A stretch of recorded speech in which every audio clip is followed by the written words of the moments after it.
Alors, bon, moi, d'abord, on est très content, bien sûr, de faire cet entretien ensemble, hein, parce que je pense que c'est important, hein. Par rapport, déjà, en premier lieu, par rapport à ce qui t'arrive avec les 5 jours de mise à pied, et donc, auxquels que tu as eu suite, bien sûr, parce qu'on fait le lien directement. Enfin, moi, nous, on fait le lien directement avec l'audition aussi que tu as faite en 2018 dans le cadre justement de l'enquête parlementaire qu'il y a eu donc sur la sûreté et la sécurité des installations nucléaires. J'ai été sanctionné donc de 5 jours de mise à pied. Donc c'était, en juillet 2017. En fait, l'audition à l'Assemblée nationale a fait déborder le vase.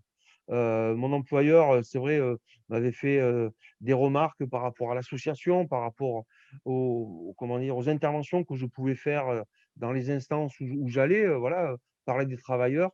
Parce que derrière, bien sûr, les autorités de contrôle, demandaient des comptes à mon employeur. Et après, moi je tends les bras, je dirais, à toutes les organisations syndicales, aux ONG, voilà, qui veulent aujourd'hui, soutenir, voilà, le combat que je dois mener par rapport à cette sanction qui pour moi est disproportionnée, discriminatoire, parce que j'estime avoir encore le droit de pouvoir m'exprimer publiquement et librement, sur mes idées, mon opinion que je me fais du nucléaire. J'ai été auditionné à l'Assemblée nationale, au mois de mai, de 2018, concernant l'amélioration de la sécurité et de la sûreté nucléaire. Et donc moi, je suis salarié de la filière nucléaire depuis 33 ans. Je travaille sur le site Orano du Tricastin. Je suis en parallèle le président d'une association qui s'appelle Ma Zone Contrôlée, et on regroupe des salariés statutaires d'EDF, d'Orano et du CEA, et beaucoup de salariés de la sous-traitance, d'entreprises privées. Et je suis en parallèle aussi militant de Sud Énergie. Les reproches qui me sont faits, c'est voilà, c'est d'être le président d'une association, Ma Zone Contrôlée, c'est de participer à des discussions, et puis surtout, aussi par le biais des sites internet, des réseaux sociaux, de donner, des informations sur ce qui se passe, au sein de la filière. Quand, il y a des événements, des incidents sur les sites nucléaires, et ben, on a des collègues, des camarades qui nous relatent un petit peu, eux, ce qu'ils ont vécu de l'intérieur. Et donc ça, mon employeur ne supporte pas en fait que voilà, on s'approprie, ce sujet. La sanction, elle est liée, voilà, parce que, heu, les témoignages que nous donnons, si tu veux, ne sont pas, très reluisants pour, les employeurs, les donneurs d'ordre aussi, parce que, voilà, ils sont complices, je dirais, même peut-être sont main dans la main, tout simplement, les donneurs d'ordre avec nos entreprises extérieures pour organiser cette précarisation, ce dumping.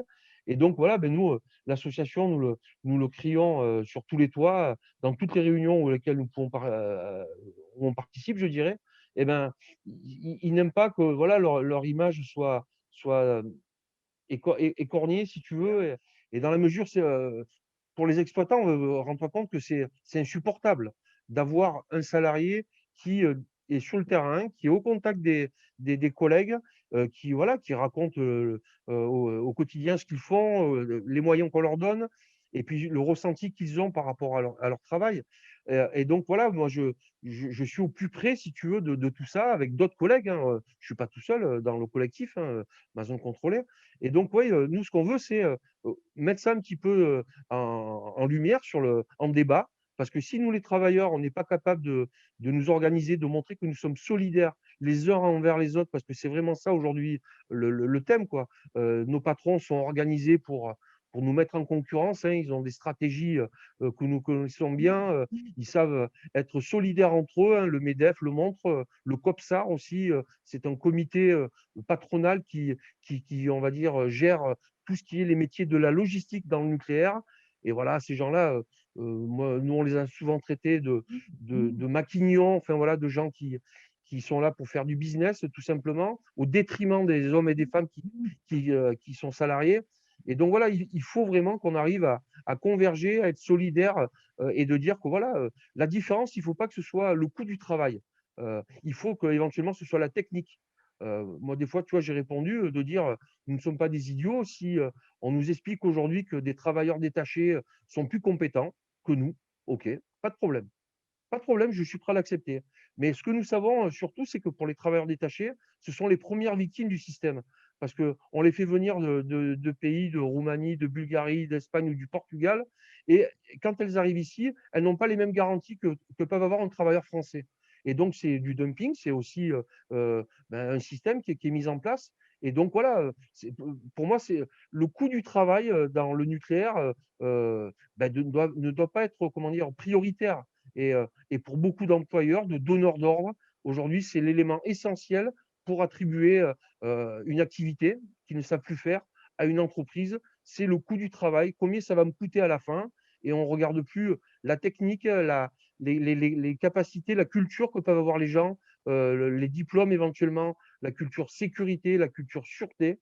Donc derrière, Vincent, voilà, c'est du nucléaire low cost, hein. C'est une industrie malheureusement qui devient comme une autre, sauf, tu l'as dit, avec les risques pour nous qui sommes en première ligne, mais aussi à un moment donné avec les populations, quoi. On a bien vu que l'accident de Tchernobyl ou de Fukushima a occasionné des dégâts à plusieurs milliers de kilomètres.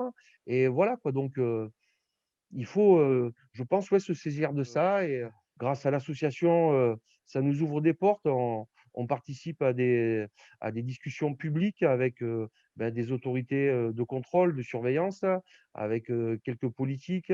Et donc, le discours que je tiens, moi, dans ces endroits, si tu veux, c'est de dire qu'aujourd'hui, si on continue à précariser les travailleurs sous-traitants, en particulier, à faire du dumping social, on ne produit que du nucléaire low cost.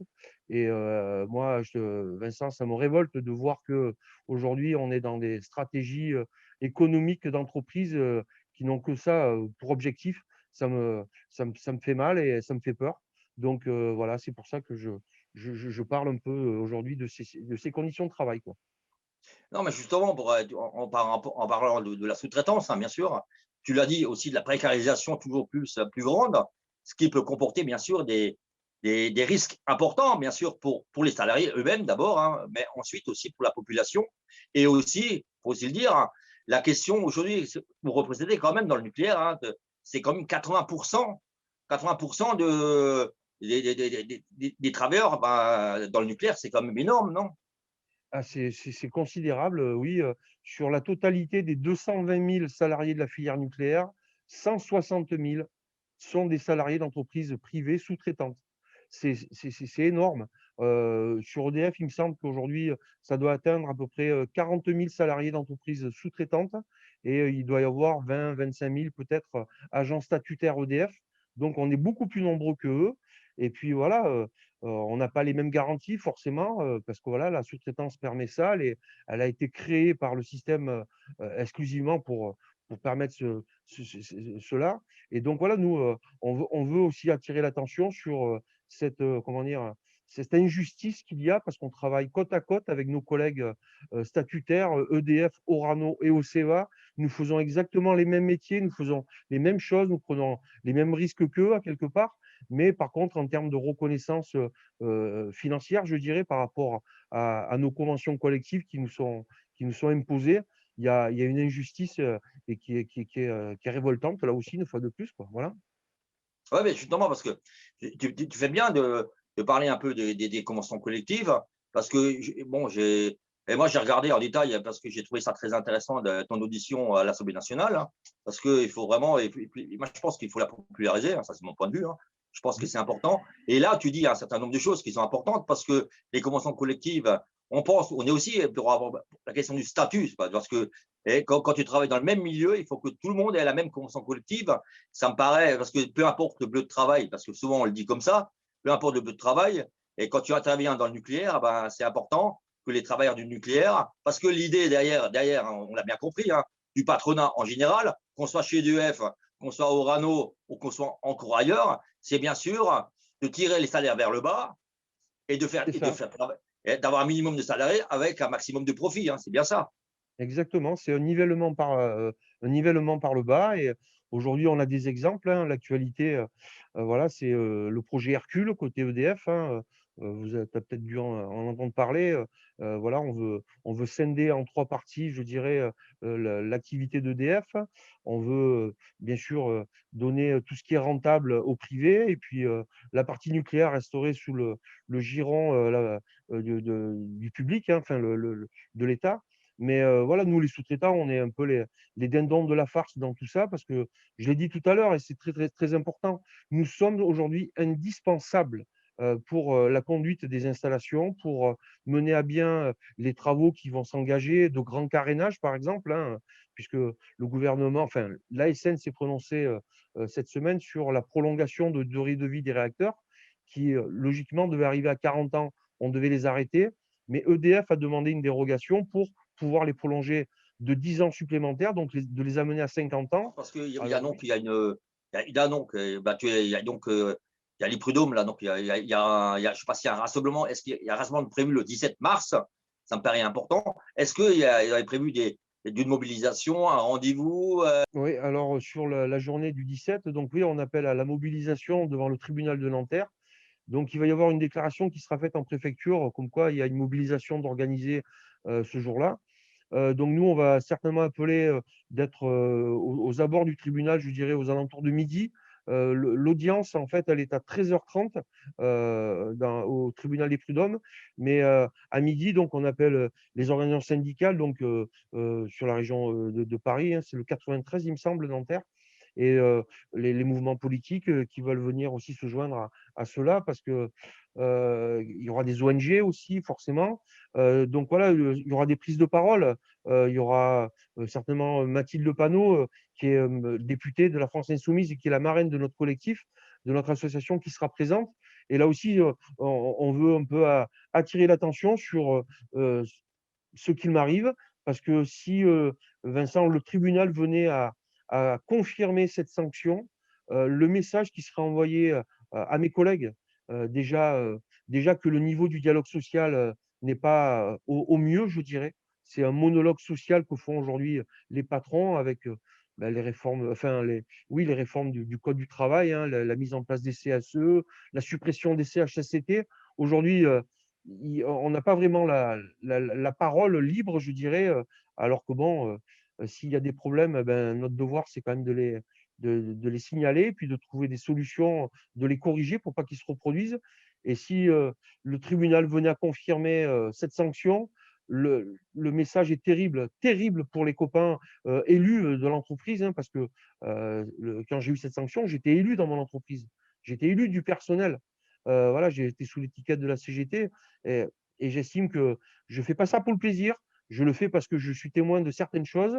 Les collègues se livrent à moi, ils viennent me voir, ils me témoignent de difficultés, et je ne peux pas le garder que pour moi.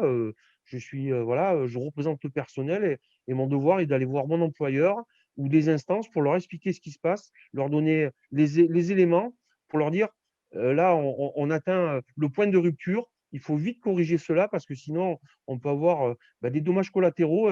Et bah, tout à l'heure, on l'a dit, hein, dans le nucléaire, les dommages collatéraux peuvent avoir de très, très lourdes conséquences pour nous tous.